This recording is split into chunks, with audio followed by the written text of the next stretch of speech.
नमस्कार. शब्द हृदयातून या चॅनलमध्ये आपल्या सर्वांचे खूप खूप स्वागत. प्रेमाचा सहवास या आमच्या कथेला तुमच्याकडून मिळत असलेल्या भरभरून प्रेमाबद्दल आम्ही आपले खूप खूप आभारी आहोत. तुम्ही या चॅनलवरती नवीन असाल तर कृपया चॅनलला सबस्क्राईब करा. तू असं म्हणतोस का की हे सगळं खोटं आहे, की तू फक्त स्वतःला निर्दोष दाखवायचं नाटक करतो आहेस? माझ्याकडे असलेल्या पुराव्यांना काय म्हणशील? फोटो, बँक डिटेल्स सगळं तर सांगतं की तूच दोषी आहेस. ते त्याची कॉलर ओढत बोलले.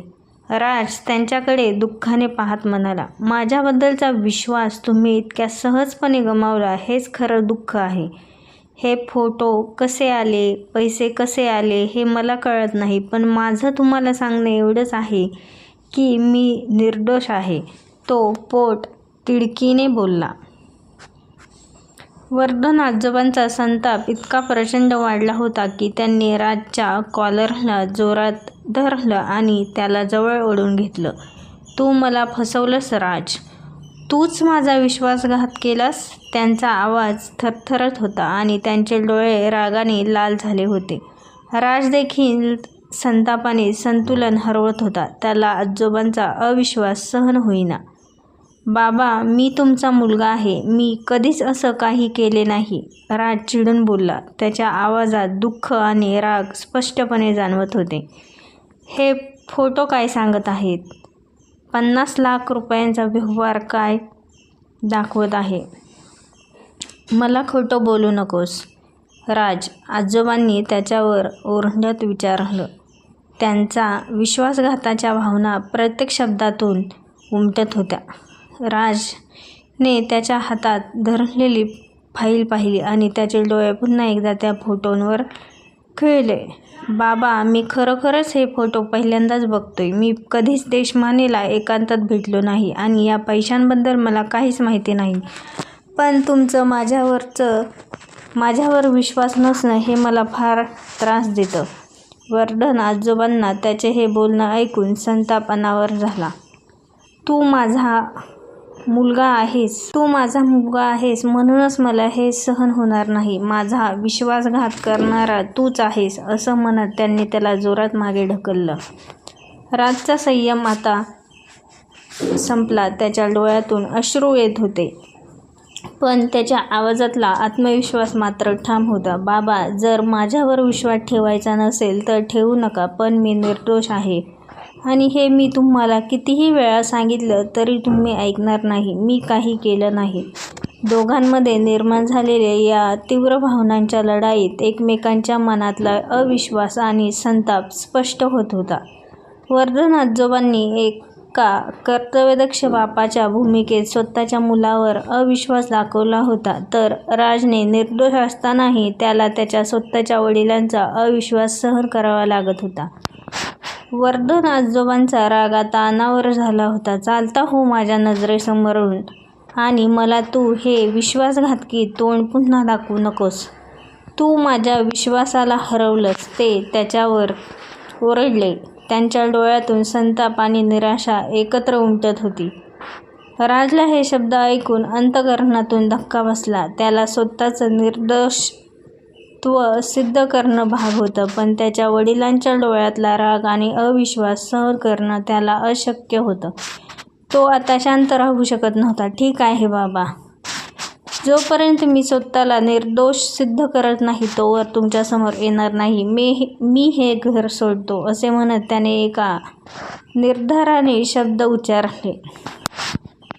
राज घरातून बाहेर पडत असताना त्याचे पाय जड झाले होते, पण त्याच्या चेहऱ्यावर निर्धार दिसत होता. त्याने घर सोडताना एक वार मागे पाहिलं. त्याच्या मनात ते सगळे क्षण झरझर येऊन गेले. त्याला आजोबांचा राग तर जाणवला, पण त्याच वेळी मनात एक अपराधाची सलही होती.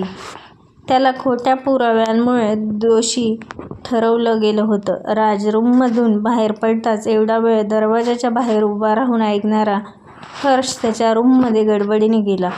राजघरातून बाहेर पडताच त्याने मनाला स्थिर केले, माझ्या निर्दोषत्वाचा पुरावा मिळेपर्यंत मी शांत बसणार नाही. मी माझ्या वडिलांना दाखवून देईल की मी कुठल्याही गैरप्रकारात सामील नव्हतो.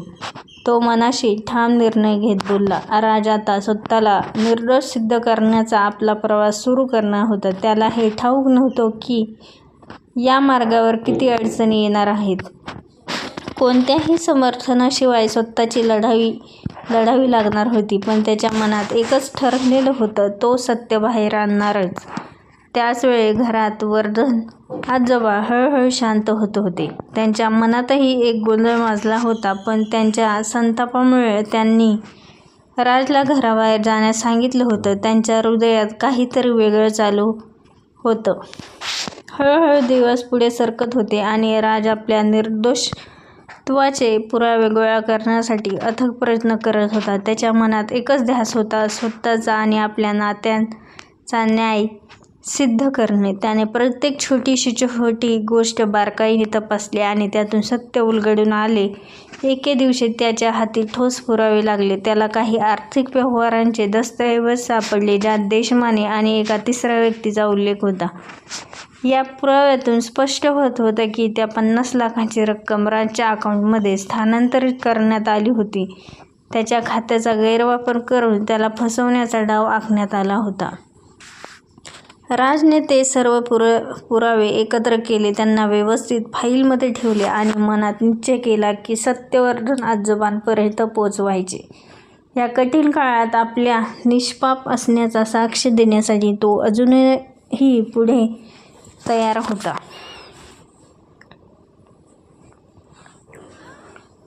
राजच्या हाती त्या निर्दोष असल्याचे सर्व पुरावे लागले होते. ते त्याने व्यवस्थित फाईलमध्ये लावले. त्यांच्या सत्यतेची खात्री करण्यासाठी प्रत्येक पुराव्यांची पुन्हा पुन्हा तपासणी त्याने करून घेतली.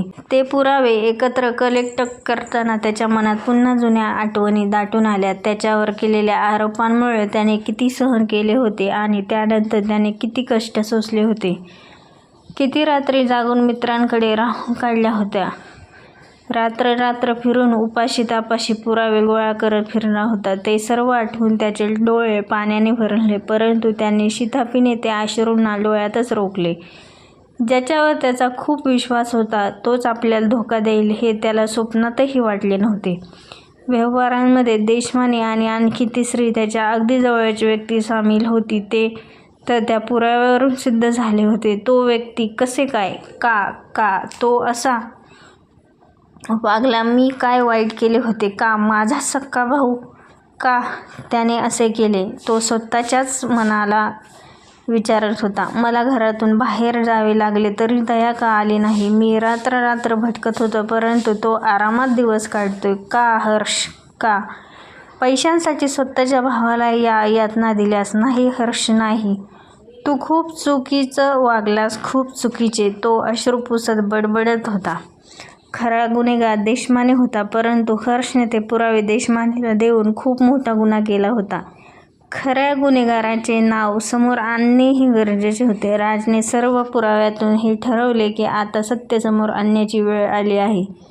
खरा गुन्हेगार जगासमोर आणणेही तेवढेच गरजेचे होते. तो त्याचा भाऊ जरी असला तरी तो गुन्हेगार होता आणि तो स्वतःच निर्दोष होता. परंतु सजा तर त्यालाच मिळाली होती आणि हे सर्व उघडकीस आणणे तितकेच गरजेचे होते.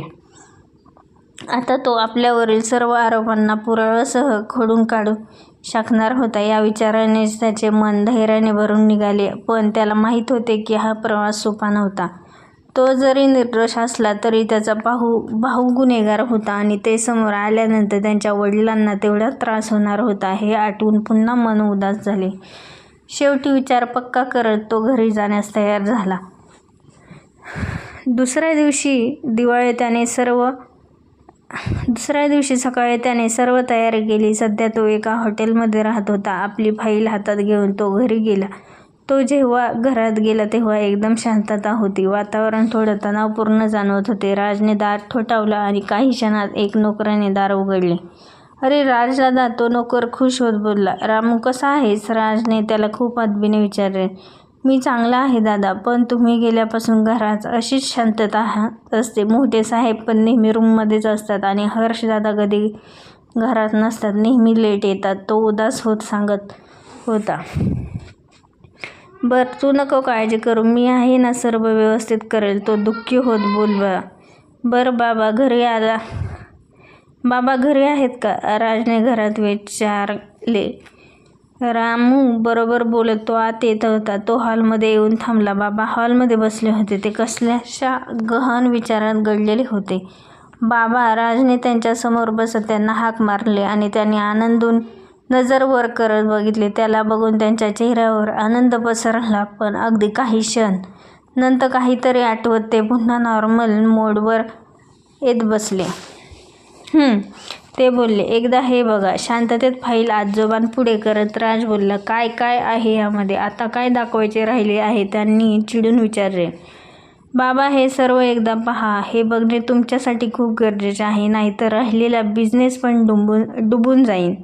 राज शांतपणे ठाम स्वरात बोलला. बाबांनी फाईल उघडली. एक एक कागद तपासायला सुरुवात केली. हे सर्व बघून त्यांचे डोळे विस्फारले. काही वेळासाठी ते स्तब्ध झाले. पुराव्यामधील गोष्टी स्पष्ट सांगत होत्या की देशमाने आणि हर्षने मिळून राजला फसवले होते. राज, हे सर्व कसे शक्य आहे? म्हणजे खरा गुन्हेगार तू नसून हर्ष आहे? त्यांनी भिजलेल्या आवाजात विचारले. आणि मी तुला शिक्षा दिली. तू कसा राहिलास राज, कसा? आजचा जर तुम्हाला भाग आवडला असेल तर लाईक, शेअर अँड सबस्क्राईब करायला विसरू नका. भेटूया लवकरच पुढील भागात. तोपर्यंत स्टोरी ऐकत राहा आणि छान कमेंट्स करा. धन्यवाद.